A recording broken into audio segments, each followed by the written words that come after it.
Assalamualaikum warahmatullahi wabarakatuh.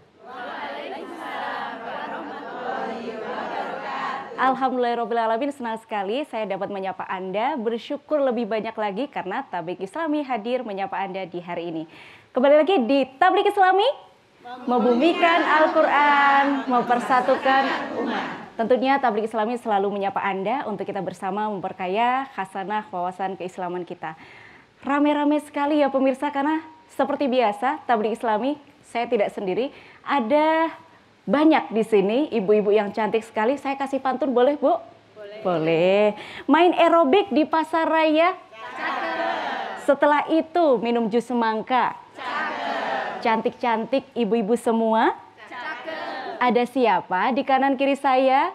Nah, kita tanya ya pemirsa. Ini Assalamualaikum Ibu. Waalaikumsalam.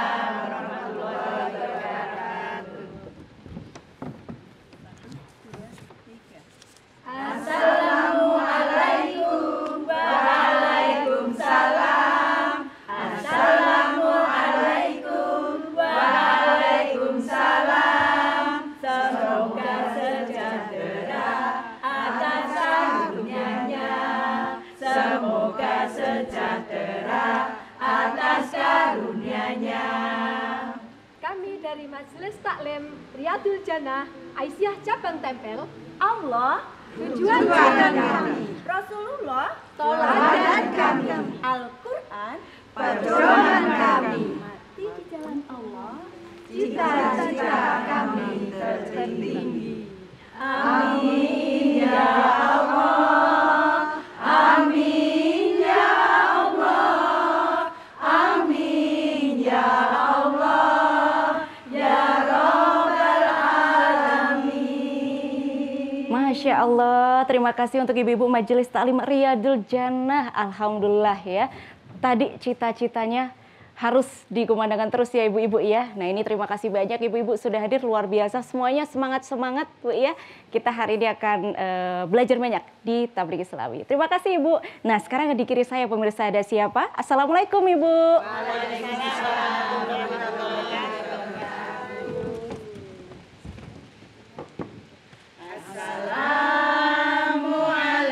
Assalamualaikum, kami dari Majelis Taklim Tatmainul Qulub, Aisyah Lumbung Rejo Tempel. Tatmainul Qulub, Semangat mengaji, tentram di hati, Tatmainul Qulub. tentram hatinya. Oke baik, tepuk tangan untuk kita semua. Masya Allah, saya juga ngelihatnya jadi tentram hatinya. Semoga tentram semua ya Bu ya. Amin, amin insya Allah. Dan pemirsa ini tidak hanya satu atau dua orang, rombongan semuanya ya. Semuanya menyerbu di Tablik Islami hari ini. Kita akan bicara banyak tentang khasanah Islam yang akan kita dalami hari ini. Dan pemirsa, tentunya untuk meraih kasih sayang Allah, jalannya ada banyak cara ya ibu-ibu ya. Salah satunya dengan ibadah. Nah, tidak hanya ibadah, tapi juga harus dilengkapi dengan beramal. Dan beramal tidak hanya sesaat, tapi juga sepanjang hayat. Hari ini tema kita adalah beramal sepanjang hayat. Dan telah hadir di studio kita ada Ustadz Sigit Yulianta. Assalamualaikum Ustadz. Waalaikumsalam warahmatullahi wabarakatuh. Masya Allah, ini gimana melihat antusiasme ibu-ibu nih Ustadz? Wah, jadi ikut semangat. Ikut semangat ya Ustadz ya. Alhamdulillah. Karena semuanya pada sumringah ya Bu ya. Alhamdulillah insya Allah. Ustadz sehat hari ini? Alhamdulillah sehat. Alhamdulillah sehat.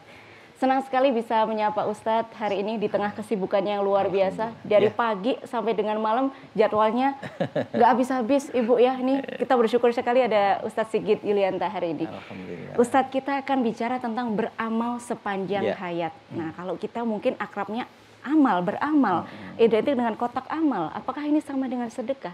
Amal dan ibadah ini kita masih kadang kebingungan. Iya, Ustadz. iya, Nah, iya. monggo Ustadz bisa dijelaskan. Baik, nuwun. Assalamualaikum warahmatullahi wabarakatuh. Waalaikumsalam warahmatullahi wabarakatuh. Alhamdulillahirabbil alamin. Allahumma sholli ala nabiyyina Muhammadin wa ala alihi wa ashabihi ajma'in, amma ba'd. Ibu-ibu yang di studio, Mbak Galuh, juga pemirsa yang dirahmati Allah Subhanahu wa taala. Amal itu dari bahasa Arab ya, amila ya'malu amalan. yang kalau diterjemahkan dalam bahasa kita itu menjadi aktivitas, perbuatan atau kerja, ya. Nah, sehingga amal itu punya makna yang umum, perbuatan apapun itu bisa masuk dalam pengertian amal, ya.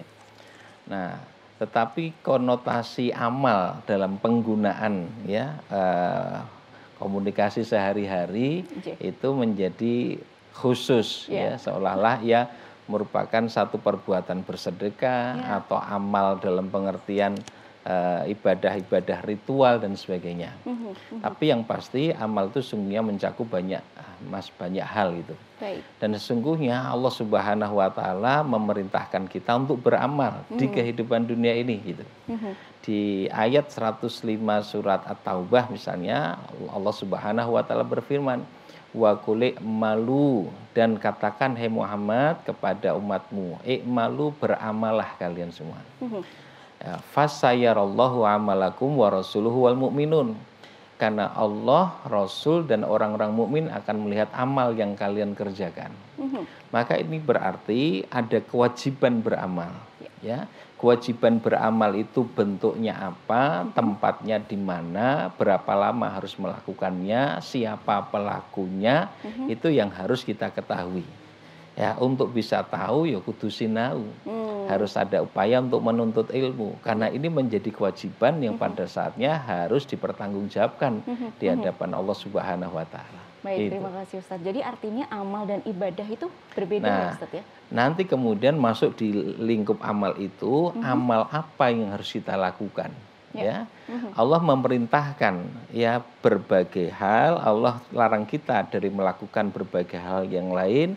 Allah juga menetapkan berbagai macam aturan. Disitulah kemudian ada tuntutan untuk beramal sesuai dengan aturan dan perintah dari Allah Subhanahu wa taala. Nah, tatkala kita terima aturan-aturan dari Allah, perintah dilaksanakan, larangan dijauhi, sesungguhnya kita tengah melakukan ibadah.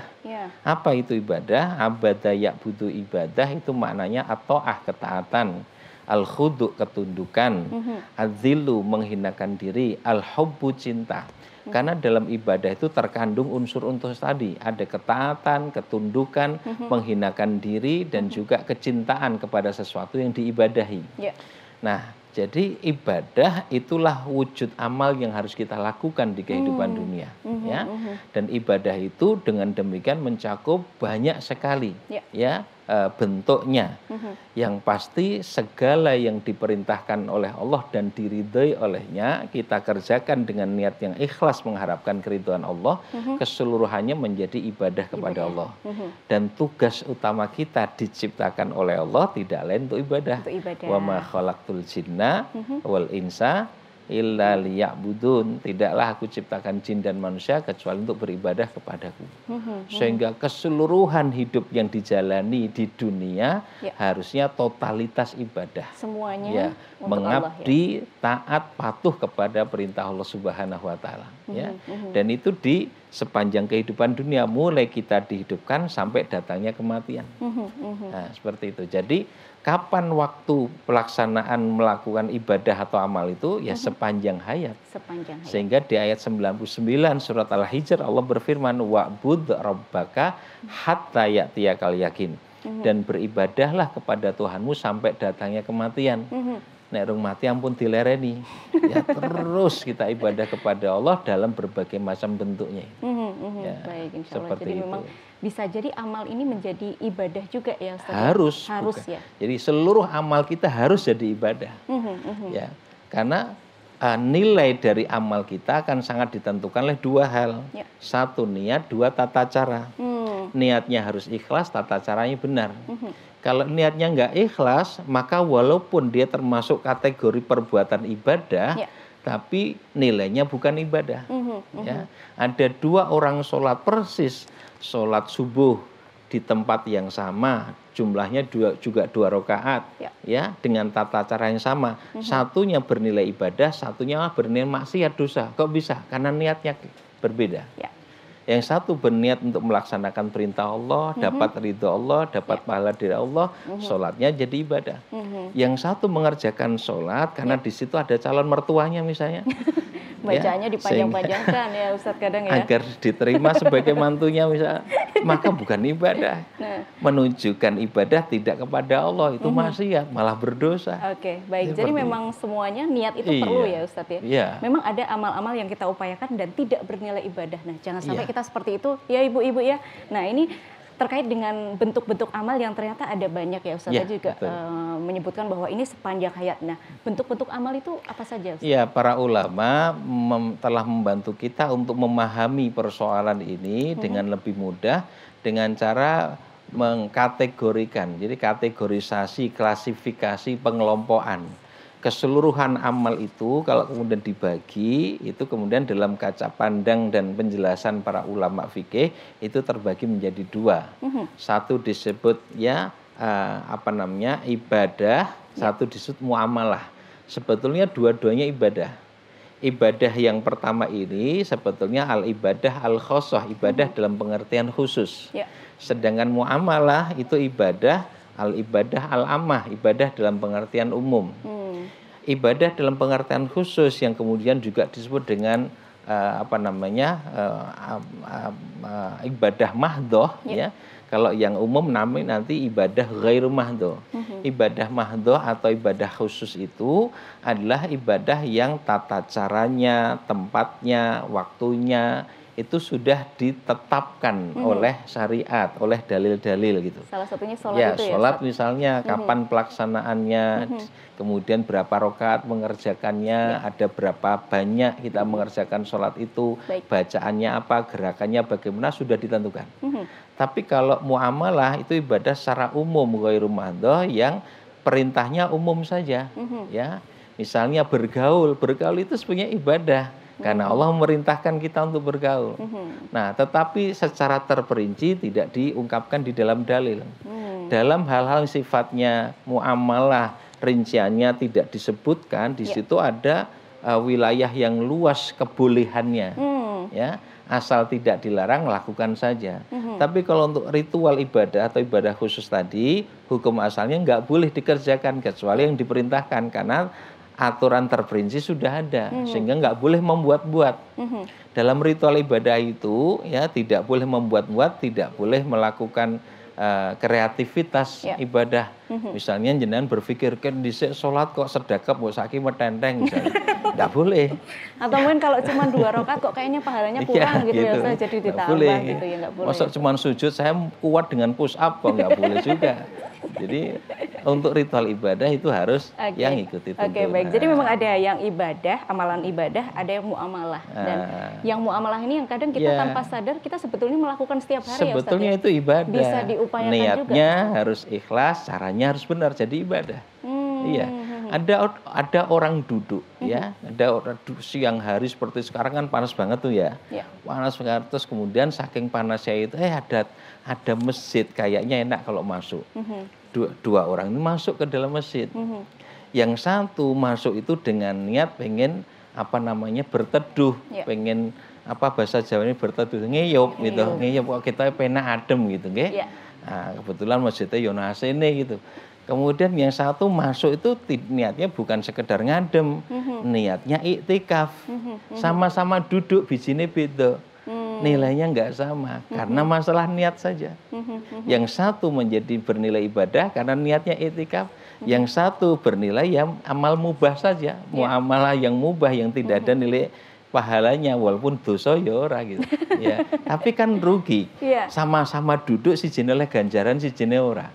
Ya, begitu juga pada saat jenengan dahar makan, nggih.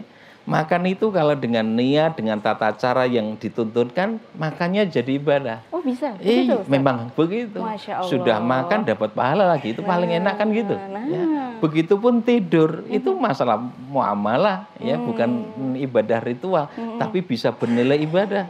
Ya, jenengan lesare pinten jam Bu? Bapak Ibu. ya 4 jam, 5 jam itu kalau caranya benar, kemudian niatnya ya mengharap ridha Allah, ibadah 4 jam, 5 jam. Oke, baik. Jadi memang semuanya tergantung niat ya Ustadz ya? Ya, niat dan tata cara. Niat dan tata cara. Dan jangan sampai kita punya niat yang tidak untuk ibadah. Dan mari kita optimalkan setiap hari karena memang ada beberapa celah-celah ruang-ruang kita untuk tetap beribadah meskipun dengan perilaku kita meskipun sederhana tapi nilainya luar biasa. Jangan kemana-mana, tetap di Tablik Islami, membumikan Al-Quran, mempersatukan umat.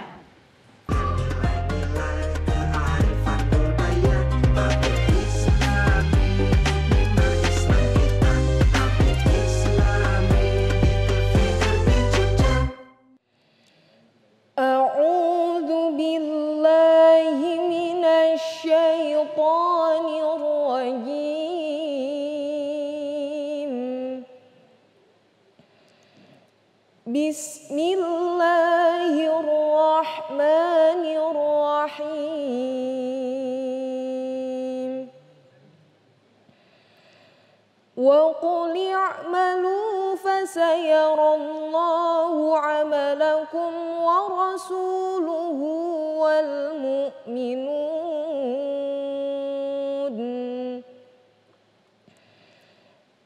وَسَتُرَدُّونَ إِلَى عَالِمِ الْغَيْبِ وَالشَّهَادَةِ فَيُنَبِّئُكُم بِمَا كُنتُمْ تَعْمَلُونَ.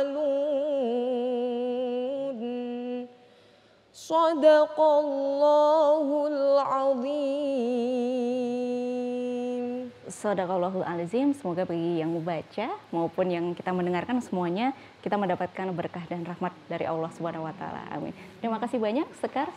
Bagi yang membaca dan juga mendengarkan semuanya juga dapat berkah ya Ustaz ya. Ya. Itu juga merupakan amal juga ya Ustaz. Ibadah, ya? iya. Ibadah, Masya Allah. Dan tadi Sekar juga terima kasih sudah membacakan At-Taubah ayat 105.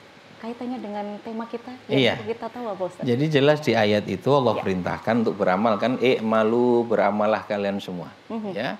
Jadi Allah perintahkan pada manusia untuk beramal. Ya, beramalnya di mana? Di kehidupan dunia. Dari mana kita dapatkan keterangan bahwa waktu pelaksanaan amal itu di kehidupan dunia. Ayat 2 surat Al-Mulk. Alladzi khalaqal mauta wal hayata liyabluwakum ayyukum ahsanu amala. Dialah Allah yang telah menciptakan kematian dan kehidupan, liyabluwakum, untuk menguji kalian. Kematian, kehidupan itu dua titik yang diantara keduanya adalah kesempatan untuk menguji. Liyabluwakum, untuk menguji kalian. Sehingga mulai dihidupkan sampai datangnya kematian, itu adalah kesempatan untuk menguji. Maka kehidupan di dunia sejak kita dihidupkan sampai nanti datangnya kematian adalah medan ujian. Maka gesang tanggalam dunia niku onone ujian. Nggih.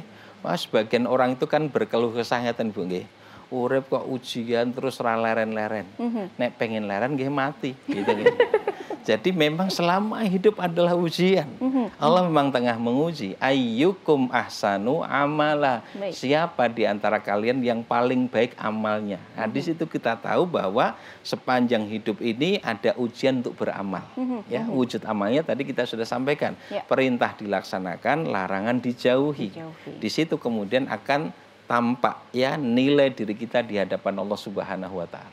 Dan artinya kita mengalami ujian itu juga merupakan kesempatan kita ya Ustadz ya, untuk memperbaiki hidup ya Ustadz ya. Iya, justru dengan diperintahkan ya pada sesuatu, dilarang dari sesuatu, sesungguhnya Allah menghendaki kualitas yang semakin baik pada derajat kemanusiaan kita. Masya Allah. Nah Ustadz, tadi Ustadz juga menyampaikan ada beberapa mungkin kegiatan yang sederhana tapi nilainya luar biasa kalau kita betul-betul niat untuk ibadah, selain makan, tidur, bergaul, ada lagi Ustaz? Ya banyak ya, bahkan melakukan hubungan suami istri bagi yang sudah berkeluarga.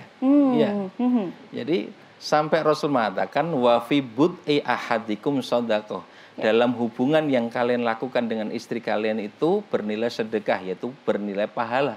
Lalu sahabat bertanya, ya Rasul, bagaimana mungkin di antara kami menyalurkan syahwatnya, ya melampiaskan syahwatnya, tetapi mendapatkan pahala? Lalu Rasul mengatakan, bagaimana seandainya ia salurkan syahwatnya itu, nafsu seksualnya itu kepada yang haram, dosa atau enggak? Dosa jeung Nabi. Ya, begitulah kalau disalurkan kepada yang halal, ia pun berpahala. Maka bernilai sedekah, yaitu punya nilai pahala di sisi Allah Subhanahu wa taala. Masya Allah. Mungkin sedekah paling seneng yang ini gitu ya. Oke, baik. Ustadz, menarik sekali pembahasannya ini, tetapi yang penasaran, yang ingin bertanya tidak hanya saya, ternyata memang dari ibu-ibu juga dari Majelis Taklim ada yang mau bertanya ya Bu ya. Dari Iya, sebelah silakan. kiri silakan yang mau bertanya siapa Ibu? Oke, silakan Ibu. Dari Majelis Taklim Tatmainul Qulub, silakan. Assalamualaikum warahmatullahi wabarakatuh. Waalaikumsalam Waalaikumsalam warahmatullahi warahmatullahi wabarakatuh. wabarakatuh. Perkenalkan, nama saya Ibu Ana dari Majelis Taklim Tatmainul Qulub Iya. Aisyah Iya. Lumbung Rejo. Saya akan bertanya Ustadz, Ya, silakan Ibu. bagaimana caranya atau kiat-kiatnya agar kita ini bisa istiqomah dalam beramal dan beribadah kepada Ya, Allah. ya, ya. Baik. Itu saja Ustadz. Baik. Assalamualaikum. Waalaikumsalam, terima kasih Ibu. Yang dari Riyadul Jannah ada yang mau bertanya Ibu? Siapa yang mau bertanya? Oke, silakan Ibu. Ya, monggo, Ibu. Nah, ternyata memang istiqomah itu penting ya, Iya, Ustadz iya. ya. Istiqomah itu penting sekali. Assalamualaikum warahmatullahi wabarakatuh. Waalaikumsalam warahmatullahi wabarakatuh. Mau bertanya Ya, Ustaz? silakan Ibu. Sebelumnya perkenalkan dulu, nama saya Ibu Murtini Hmm. dari Majelis Taklim Riyadul Jannah, Ya, pimpinan cabang Aisyah Tempel, Ya. Sleman. nggih. Pertanyaan saya begini Ustadz, bagaimana trik-triknya agar ibadah kita itu ikhlas Ikhlas. dan diterima oleh Allah Subhanahu wa Ta'ala? Ya, ya, Oke. ya, ya. Sekian, mohon pencerahannya. Ya. Assalamualaikum warahmatullahi wabarakatuh. Waalaikumsalam Waalaikumsalam warahmatullahi warahmatullahi wabarakatuh. wabarakatuh. Dua-duanya ada Ya, ya, kaitannya ya, ya, ya, Ustadz ya. ya. Bagaimana agar istiqomah dan juga bagaimana agar kita hatinya ya, ya. bersih. Baik, baik. Silakan Ustadz. Keistiqomahan mungkin dalam pengertian sebagaimana yang ditanyakan itu adalah keajekan dalam mentaati perintah Allah gitu nggih. Ya. Terus taat pada Allah, terus patuh kepada perintahnya, terus jauh dari melakukan dosa ngeten Ibu nggih. Terus semangat melakukan ibadah ya. Oh, ngaji ya ora wegah dan seterusnya ngeten nggih. Ya. Baik, Allah telah sampaikan melalui lisan Rasulnya yaitu Nabi Muhammad SAW. Beliau bersabda, ittaqillaha haitsu ma kunta, bertakwalah kamu kepada Allah di mana saja kamu berada. Sehingga takwa kepada Allah, patuh taat pada perintahnya itu tidak terbatas oleh waktu, tempat dan keadaan. Teng pundi kemawon papanipun, kapan kemawon wekdalipun, wonten kahanan kados pundi kemawon, seluruhnya kita ya dalam waktu, tempat dan keadaan selalu bertakwa kepada Allah, selalu taat dan patuh pada perintahnya. Ya. Mungkin istiqomah begitu nih maksud Ibu. Baik, Allah Maha tahu bahwa manusia itu ya memiliki kelebihan maupun kekurangan, memiliki dorongan kebaikan tapi juga ada dorongan keburukan. Ya. Bersemangat melakukan ibadah ketaatan tetapi pada waktu tertentu kadang-kadang pengen nglakoni dosa, ngoten nggih. Nah, ini yang sering kali membuat kita ya tidak bisa istiqomah. Ada dorongan dalam diri kita yaitu nafsu yang mengajak pada perbuatan dosa. Ya. Innan nafsala ammaratum bisu. Sungguhnya nafsu benar-benar mengajak pada perbuatan dosa. Illa ma rahima rabbi, kecuali yang dirahmati oleh Tuhanku. Ya. Itu di dalam diri. Di luar diri ada juga setan yang menggoda manusia untuk melakukan dosa. Ya. Setan yang alladzi yuwaswisu fi sudurin nas, memasukkan bisikan kejahatan ke dalam hati manusia. Ditambah lagi sarana berbuat dosa itu dalam bentuk segala kesenangan duniawi yang umumnya kita cintai. Kan dadi klop Bu nggih. Sing disenengi kalih apa yang digoda oleh setan dan dorongan dalam hati pas itu. Nah, sehingga menjadi mudah kita berbuat dosa karena mendapatkan apa-apa yang kita suka. Ya. Nah, disitulah ya upaya untuk istiqomah menjadi berat. Ya. Tetapi Allah Subhanahu wa taala juga memberikan fasilitas pada kita untuk bisa mewujudkan keistiqomahan itu. Karena dalam nafsu bukan hanya dorongan berbuat dosa, ada dorongan berbuat takwa. Wa nafsi wa ma sawwaha fa'alhamaha fujuraha wa taqwaha qad aflaha man zakkaha wa qad khaba man dassaha. Surat napa Bu?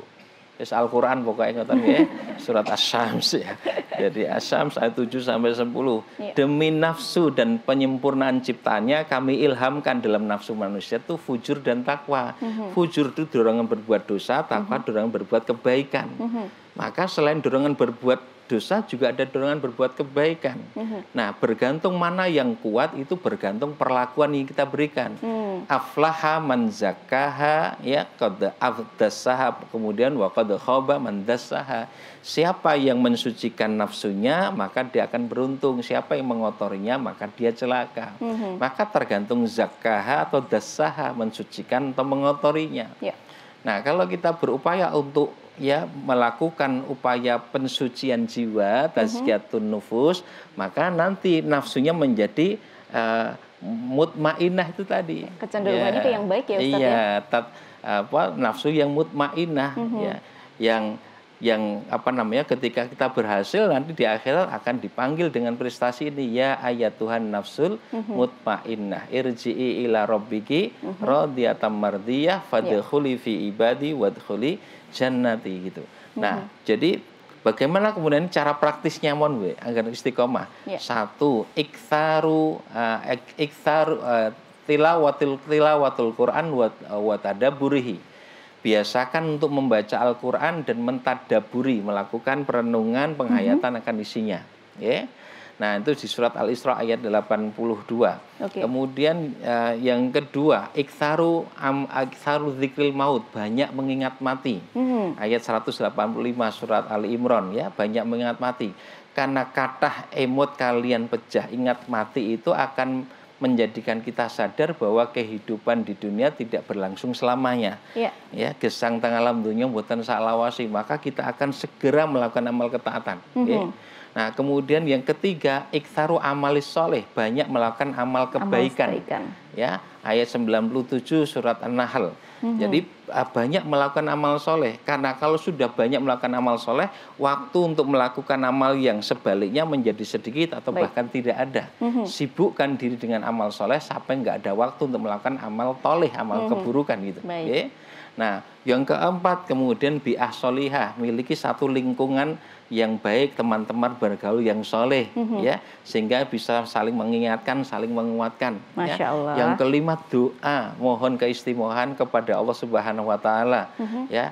Rabbana la tuzigh qulubana ba'da id hadaitana, ya Allah duh pangeran kula, janganlah engkau condongkan hati kami kepada kesesatan setelah engkau beri hidayah, petunjuk kepada kami, ya. Atau dengan doa yang lain, Allahumma arinal haqqa warzuqna tiba'ah wa arinal batila warzuqna istinabah. Atau doa ya muqallibal qulub, wahai Allah yang membolak-balikkan hati, tsabbit qalbi ala dinik, tetapkan hatiku senantiasa di atas agama. Ini cara praktis kemawon untuk istiqomah. 5 itu diterapkan ya Ustaz. Dan juga ketika kita berdampingan dengan majelis taklim ya Ustaz, itu juga menjadi sarana juga untuk kita condong ke kebaikan gitu ya Bu ya. Luar biasa sekali. Terima kasih Ibu. 5 itu kita catat bersama ya Bu ya, biar kita mudah untuk memilah mana yang baik dan yang tidak, dan memberikan kesempatan diri kita untuk memilih yang baik gitu. Ya, untuk yang kedua Ibu, tadi silakan. ya, caranya, triknya untuk itu ikhlas Ibu nggih. Satu, harus tahu ilmunya ikhlas ki apa gitu nggih. Kalau tahu saja nggak kita pahami bagaimana bisa ya mengamalkan ikhlas itu. Untuk bisa tahu ya harus sinau. Maka majelis taklim seperti panjenengan ini harus diikuti. Diselake waktu nih, ampun ngenteni waktu nih ora selo gitu. Harus diselakan ya, diselakan ya, diselake. Disediakan waktu untuk mengkaji agama ini dengan baik. Okay? Nah, pelajari ikhlas itu apa sih secara keilmuan. Ya, kemudian kita dapati misalnya di antara penjelasan tentang ikhlas. Imam Nawawi misalnya dalam Syarhul Arba'in An-Nawawiyah itu memberikan penjelasan. Ikhlas itu khalasa yakhlusu ikhlason, itu bersih murni tanpa campuran. Nah, dimaksud ikhlas itu adalah bersihnya niat dari segala sesuatu selain Allah. Okay. Namung Gusti Allah kemawon engkang dados niat kula panjenengan sami. Niat seperti apa itu? Boleh niatnya untuk dapat pahalanya, agar masuk surga, agar tidak dimurkai oleh Allah, tidak masuk neraka, atau untuk mensyukuri nikmat yang diberikan oleh Allah Subhanahu Wa Taala. Semuanya menjadi ikhlas selama tertuju kepada Allah Subhanahu Wa Taala. Pada derajat yang pertama, kata Imam Nawawi, ada orang yang begitu bersemangat melakukan ibadah, ketaatan, amal soleh, itu karena takut dengan kemurkaan Allah, takut masuk neraka. ajrih saumpami mangke dipun dukani Gusti Allah. Iki ikhlas karena takutnya kepada Allah bukan pada manusia. Ya, takutnya dengan ancaman Allah bukan ancaman manusia, maka ini ikhlas. Nah, orang ikhlas pada derajat ini kal ibadatil abid, seperti ibadahnya kaum budak. Ya. Budak itu demikian patuh dengan majikannya karena rasa takut yang dominan. Ada yang lebih dari itu, ibadahnya, amal solehnya, ketaatannya, litsawab au lidukhulil jannah, agar masuk surga atau agar dapat pahala. Niki nggih ikhlas. Karena berharap pahala dari Allah dan surga yang dijanjikan oleh Allah. Boleh, ya, Ustaz, maka selama berharap balasannya dari Allah, ikhlas itu. Baik. Nah, jenengan nek pas mantenan niku nyemplung ke amplop, itu nyumbang nopo ngutang ke, Bu. Ya. Jadi baik. ikhlas tidak itu dilihat arah tujuannya itu balasan dari Allah atau balasan dari manusia. Baik Ustaz, terima kasih sudah terjawab ya Bu ya. Jadi memang bersih, membersihkan diri, semuanya niatnya harus karena Allah. Nah, kaitannya dengan ikhlas Ustaz. Nah, ini ada yang kadang kita bertanya-tanya pada diri kita Ustaz. Kita ini beneran ikhlas atau enggak? Nah, itu kita bisa mencermati hati kita seperti apa Ustaz. Nanti kita akan jawab, tapi setelah yang satu ini tetap di Tablik Islami. Membumikan Al-Quran, mempersatukan umat.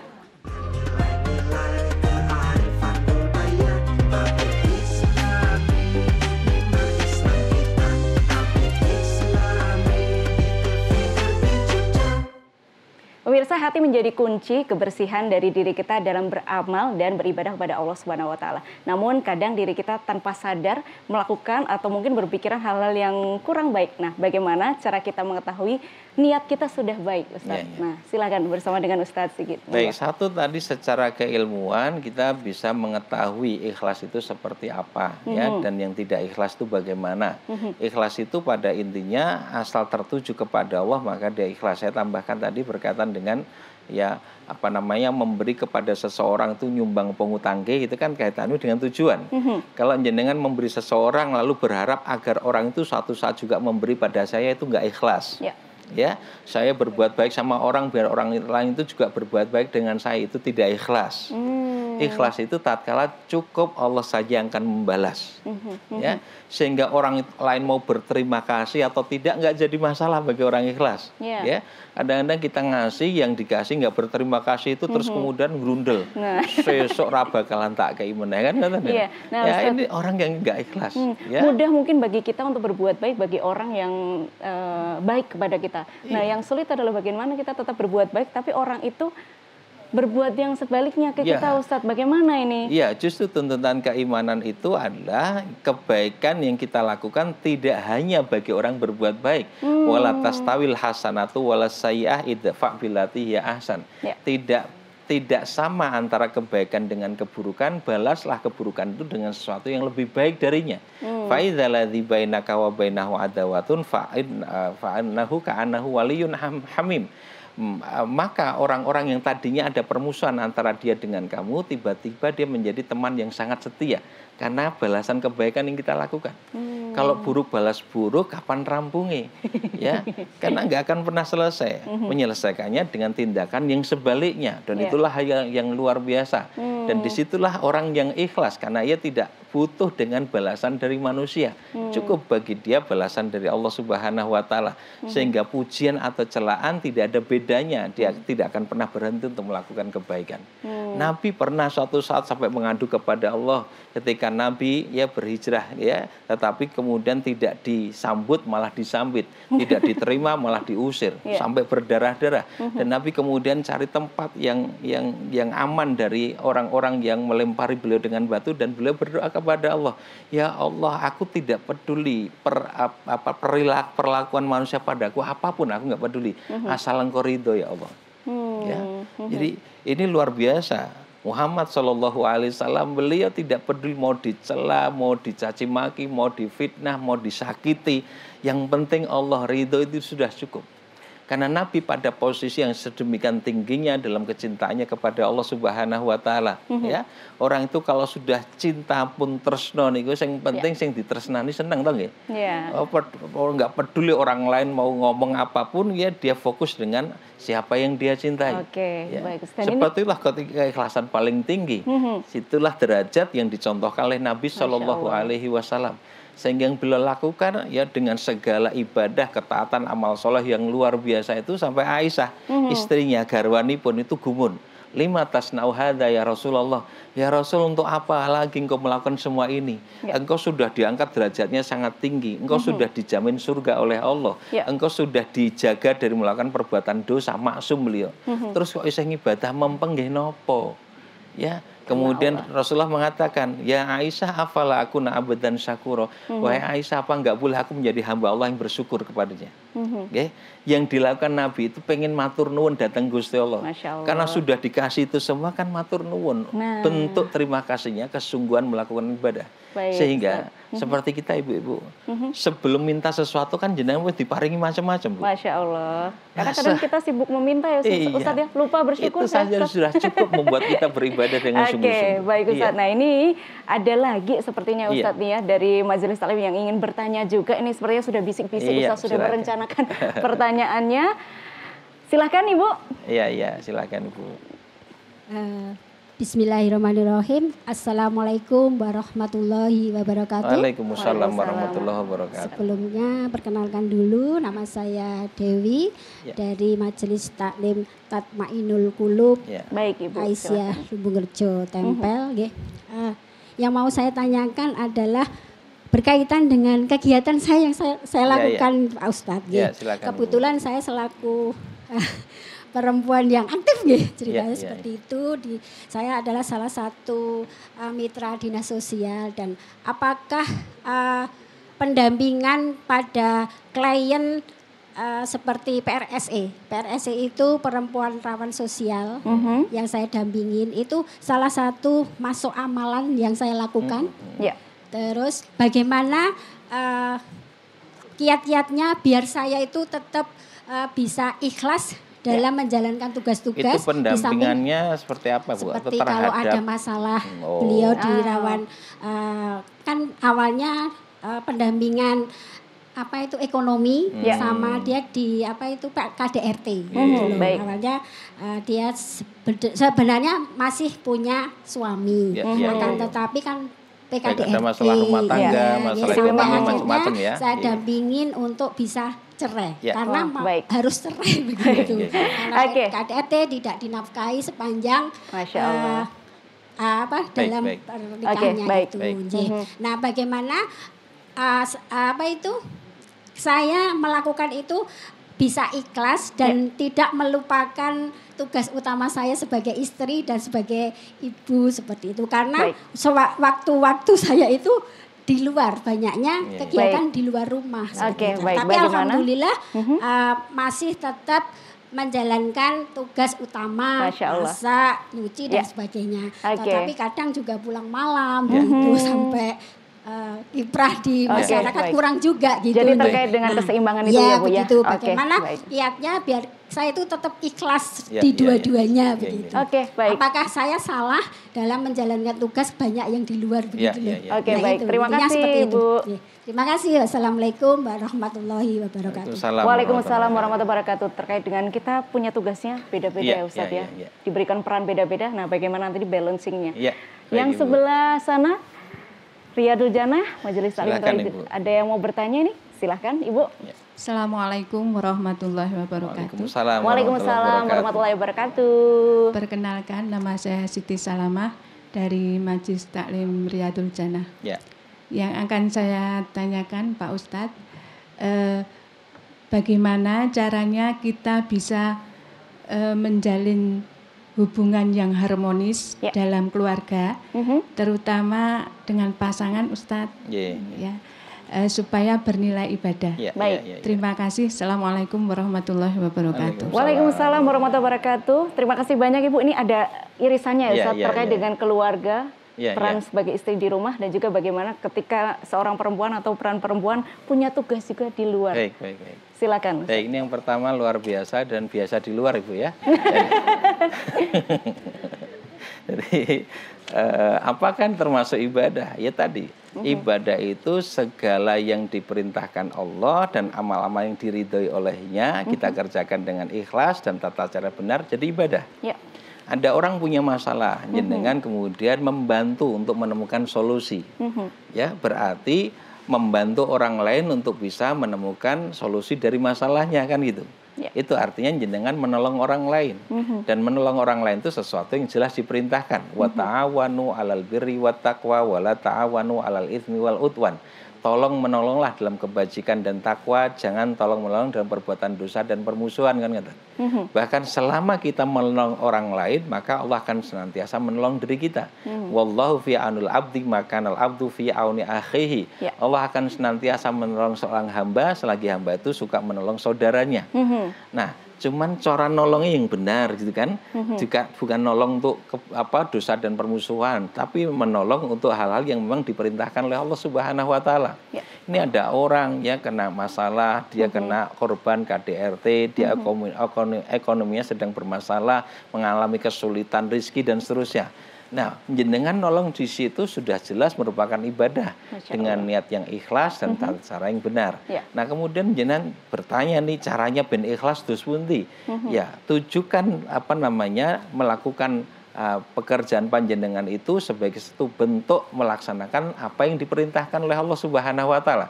Karena Allah perintahkan saya untuk menolong orang lain, saya akan lakukan. Kemudian balasannya apa? Saya berharap Allah ridho dengan diri saya. Kalau masalah rezeki, kemudahan dan segala jalan keluar dari masalah panjenengan sendiri itu sudah pasti akan diberikan oleh Allah. Karena Allah sudah menjanjikan mayattaqillah yaj'al lahu makhraja wa yarzuqhu min haitsu la yahtasib wa yaj'al lahu min amrihi yusra. Barang siapa bertakwa pada Allah diberikan jalan keluar dari setiap masalahnya, diberi rizki dari arah yang tidak disangka-sangka, diberi kemudahan dalam segala urusan gitu. Nah, maka kemudian kita berupaya untuk menata niat, saya lakukan ini agar Allah Subhanahu wa taala ridho. Agar Allah ridho bukan hanya niat, tata caranya juga harus benar. Kalau ini masalah perceraian, nah ini masalah perceraian, kenapa harus bercerai? Apakah ini solusi tepatnya adalah bercerai atau bukan? Ini juga harus dikaji terlebih dahulu. Jadi bukan tujuannya pokoknya kudu cerai gitu. Ya, karena cerai itu memang diperbolehkan, ya, tetapi dia menjadi jalan keluar terakhir, sehingga diungkap sebagai abghadul halali ilallahi at-talaq. Sesuatu yang halal tapi dibenci oleh Allah adalah talak atau cerai gitu. Tapi problemnya kena KDRT, ya, maka cari solusi yang paling tepat sehingga KDRT bisa dihentikan, ya, kemudian juga perceraian juga bisa dihindari. Tapi kalau itu menjadi solusi terakhir, ya tidak mengapa, dia tidak berdosa, ya. Baik Ustaz, jadi memang itu. Dari segala kesibukan Ibu juga insya Allah itu bisa bernilai ibadah. Betul. Tapi juga pastinya satu tim juga sudah berdiskusi penuh, ya Ustaz, ya. Biasanya dari dinas juga sudah diskusi ini jalan keluar yang baik seperti apa, insya Allah berkah untuk Ibu dan keluarga. Oke. Yang dari Ibu kaitannya juga keluarga, kehidupan Ustaz. Harmonis dengan pasangan, nggih. Pasangan sendiri, nggih. Oh iya. Iya, jadi pertama jangan salah ini pasangan siapa, pasangan sendiri. Tentu dengan suami istri, ya, Allah Subhanahu wa taala menggambarkan hunna libasul lakum wa antum libasul lahunna. Para istri itu adalah pakaian bagi kalian. Kalian para suami adalah pakaian bagi istri. Pakaian itu apa? Menutupi aurat, menutupi aib, menutupi sesuatu yang tidak baik. Maka jangan sampai ya menyebarkan aib pasangannya keluar. Bojoku kan lho senengane koyo ngene. Oh, apa meneh bojoku luweh kan. Nah, ini menjadi masalah nanti, Bu. Jadi jaga ya, kalau garwa itu orang Jawa kan si garing nyawa. Maka suami kita seperti diri kita sendiri, istri kita seperti diri kita sendiri. Nah, sehingga suami dihormati, ya, dilayani, ditaati, istri disayangi, dipenuhi kebutuhannya. Kalau masing-masing memahami hak kewajiban apa, dilakukan dengan sungguh-sungguh, mengharapkan keridhaan Allah, maka akan terwujud keharmonisan itu. Satu, niatnya ikhlas, bebojoan itu bukan sekedar memenuhi apa yang dibutuhkan pasangannya, tetapi agar Allah Subhanahu wa taala ridho. Di titik ini kedah sami harus sama gitu. Yang kita harap dari pernikahan ini apa? Ridho Allah. Mengke nek lagi ono masalah ini gampang. Nek rame koyo ngene Gusti Allah ridho ora. Dengan itu kemudian ada titik temu, Bu. Kalau kemudian saling mencela, saling mencaci, saling mengungkap kekurangan, nek ngene napa Gusti Allah ridho. Baik. Jadi memang di situ akan menjadi titik temu yang kan ya menyatukan kembali, kemudian bersama-sama bekerja sama nindake dawuh Gusti Allah dalam kehidupan berumah tangga. Baik, Begitu. Ustaz, terima kasih. Ya. Jadi memang tadi menarik Ustaz beberapa kali menyebutkan bahwa membayangkan ini Allah ridho apa enggak. Ini menurut Allah gimana? Jadi memang apa ya? Kita membayangkan Allah itu melihat tindakan kita, membayangkan Allah ada di sekitar kita, itu yang buat kita jadi takut. Itulah kualitas ya, beramal yang diperintahkan kepada kita. Anta'budallah ka'annaka tarahu fa ilam takun tarahu fa innahu yarak. Engkau beribadah pada Allah seolah-olah melihatnya. Jika tidak, sesungguhnya Allah tengah mengawasi apa yang kau kerjakan. Oke, baik. Dan semoga kita selalu sadar bahwa diri kita selalu bersama Allah. Jangan kemana-mana, tetap di Tabligh Islami TVRI Jogja.